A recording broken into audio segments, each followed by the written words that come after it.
کے بچوں کے اوپر ظلم ہو سب سے پہلے آواز اٹھانی، یمن میں مظلوموں کے اوپر ظلم ہو سب سے پہلے آواز اٹھانی، سیریا میں مظلومین کے اوپر ظلم ہو سب سے پہلے آواز اٹھانی۔ اور یہ ماہ مبارک رمضان میں آپ کی شہادت یا آپ کے جج کی شہادت سے بڑی مماثلت رکھتی ہے۔ اسی مہینے میں جنگ بدر فتح ہوئی ہے، 17ویں ماہ مبارک رمضان، جس میں صرف 313 مسلمین تھے، صرف 313 مسلمان تھے جنگ بدر میں، مگر تعداد دیکھ کے خالق کائنات فتح نہیں دیتا۔ حق پر ہو، ظالم کا ڈٹ کر سامنا کرنے والا ہو، تو اگر ہزار کے مقابلے میں لاکھوں ہو کر بھی کوئی فرق نہیں پڑتا۔ آج دیکھ لیجیے ایران تنہا ہے، اور ایران کے مقابلے میں لڑنے والے یہود و نصارہ تو ہے ہی ہے، مگر نام نہاد گئے ہیں۔ ہماری سرزمین پہ مکہ ہے، ہماری سرزمین پہ مدینہ ہے، ہماری سرزمین پہ مقامات مقدسہ ہے، وہ یہ سمجھتے ہیں کہ ہم دین کے دیندار ہیں، حقیقت میں وہ یہودیوں سے بھی بدتر ہے۔ یہ منافق ہیں جن کی زبان پہ کچھ ہے، ان کے دلوں میں کچھ پایا جا رہا ہے۔ آپ کی شہادت، آپ کے جج کی شہادت سے بڑی مماثلت کرتی ہے۔ اسی ماہ مبارک کے رمضان میں ایک حق کی آواز اٹھانے والا، مظلوموں کی مدد کرنے والا، بیواؤں کی نصرت کرنے والا، بھوکوں کو کھانا کھلانے والا، وہ شخص جو خود اپنے گھٹنوں سے جو کی روٹیاں توڑ کے کھاتا تھا، مگر غریبوں اور مسکینوں کے گھر میں کھانا پہنچایا، اسی کا بیٹا سید علی خامنئی 28 فروری کو اس دنیا میں شہید ہوا ہے۔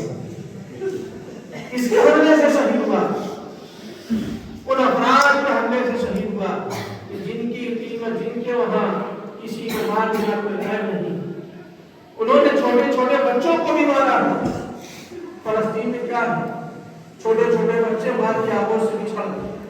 اور ایران میں بھی جو حملہ ہوا ہے ایک ایسی لڑکیوں کے اسکول میں ہوا جس میں 5 سے 12 سال کے درمیان کی بچیاں تھیں، اور ان میں تقریباً 100 سے زیادہ بچیاں ہلاک ہو گئیں۔ تو یہ ایسے افراد ہیں نا، قرآن کہہ رہا ہے کسی نے ایک انسان کو قتل کیا، اس نے پوری انسانیت کو قتل کیا۔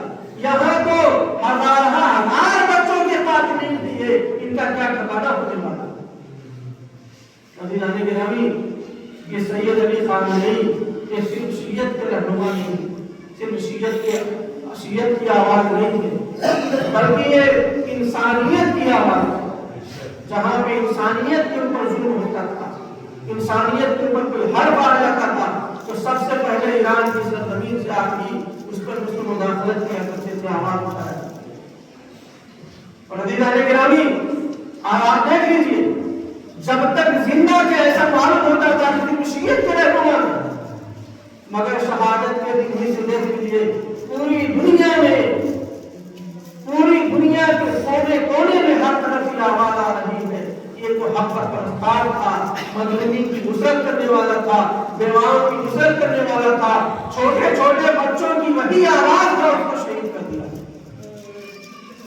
ان سے جب ان کے حواریوں نے کہا، چاہنے والوں نے کہا، آقا آپ کسی بنکر میں چھوٹ جائیں، آپ کا اس طرح سے باہر آنا ٹھیک نہیں، تو آپ نے اپنے سپاہیوں سے، اپنے بزم میں رہنے والوں سے کہا، کیا تم نے ہمارے ملک کے لوگوں کے لیے بنکر کا انتظام کر لیا؟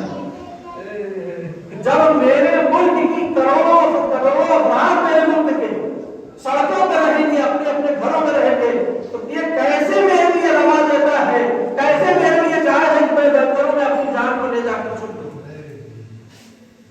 میں اپنی قوم سے پہلے قتل کیا جاؤں، میں اپنی قوم سے پہلے شہید کیا جاؤں۔ کوئی ڈر نہیں تھا، کوئی خوف نہیں تھا۔ کیوں؟ اس لیے کہ آپ اپنے جج کی تعصیب کر رہے ہیں، اپنے جج کے نفس قدم پہ چل رہے تھے۔ جہاں حسین ابن علی نے کربلا کے میدان میں اپنے 72 ساتھیوں کے ساتھ ظلم کے خلاف آواز اٹھائی۔ اور یہ یاد رکھیے، ہر زمانے میں کوئی نہ کوئی یزید یا یزید نما رہا ہے۔ آج سے 1400 سال پہلے وہ یزید تھا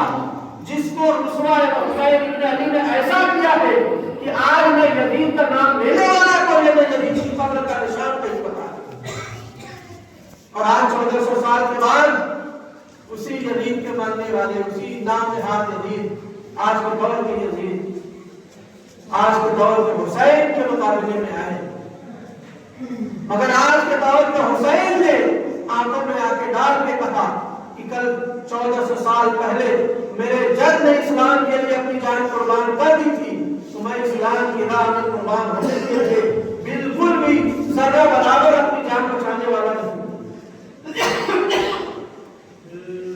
حضرت علی امام مظلوم کربلا یقیناً ہمارے لیے ایک بہت بڑا ہے۔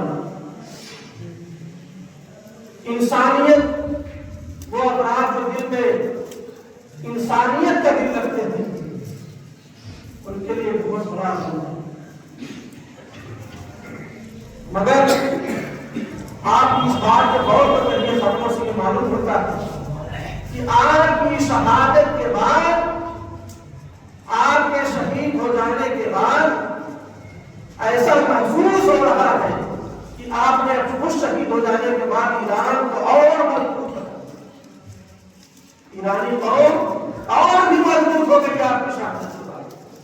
آپ کا انتقام لینے کے لیے وہ جذبہ پیدا ہو گیا، چھوٹے چھوٹے بچے، عورتیں، جوان، بوڑھے، سب کے سب سڑکوں پہ اتر گئے ہیں اور مرد بر امریکہ، مرد بر اسرائیل کا نعرہ لگا رہے ہیں اور انتقام کے جذبے کے ساتھ پڑھتے ہیں۔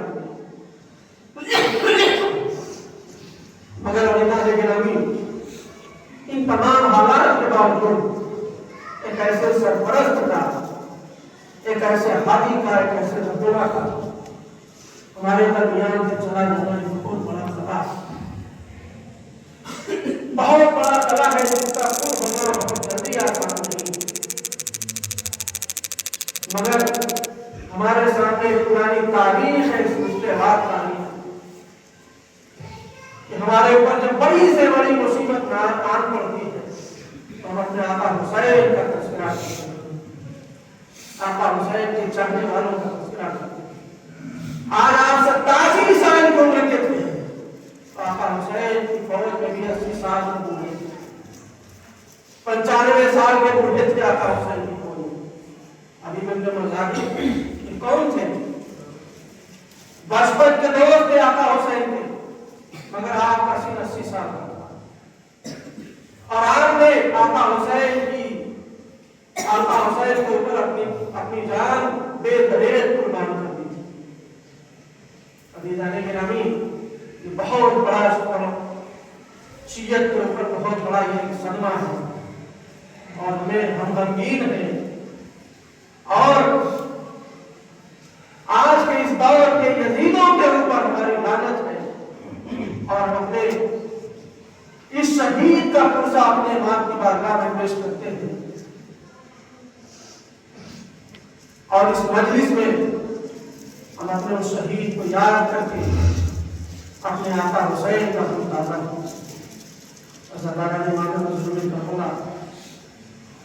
کربلا کے میدان میں ہر طرح کی شہادت موجود تھی۔ کل اس دور کے وہ یزید تھے، آج اس دور کے یزید تھے۔ کل چھوٹے چھوٹے بچے مارے گئے تھے، جوان بھی مارے گئے تھے، آج وہی حال ہے۔ چھوٹے چھوٹے بچوں کو بھی رحم نہیں کیا جا رہا، ان کے اسکولوں پہ حملہ ہو رہا ہے، جوان کے اوپر رحم نہیں کیا جا رہا، بوڑھوں کے اوپر رحم نہیں کیا جا رہا، جو بھی ان کی راہ میں رکاوٹ بن رہا ہے اسے تحت دیکھ کر دیا جا رہا ہے۔ مگر یہ وہ قوم ہے جو کبھی مٹنے والی نہیں ہے۔ شہادت اس قوم کی میراث ہے، یہ قوم اسی لیے پیدا کی گئی ہے، یہ قوم اسی لیے پیدا کی گئی ہے کہ جب کسی آقا کے قریبی کو شہید کیا جائے، کسی امام کے چاہنے والے کو شہید کیا جائے، تو یہ قوم اس کے اوپر گریہ کرنے کے لیے موجود ہے۔ اس لیے کہ ہمارا مقصد ہی یہی ہے، جب شہزادی فاطمہ زہرا سے رسول اسلام نے یہ کہا، اے بیٹی تیرا بیٹا حسین 3 دن کا پیاسا اور بھوکا پیاسا کربلا کے میدان میں شہید کیا جائے گا، تو شہزادی نے ہاتھ جوڑ کے کہا، بابا ارے آپ یہ تو بتائیے جب میرا بیٹا شہید کیا جائے گا تو آپ زندہ رہیں گے؟ جب رسول اسلام نے کہا نہیں بیٹی، شہزادی نے کہا کیا علی موجود ہوں گے؟ رسول اسلام نے کہا نہیں، کیا میں موجود رہوں گی؟ گی؟ کہا نہیں بیٹی، تجھے موت نہیں رہے گی. کیا میرا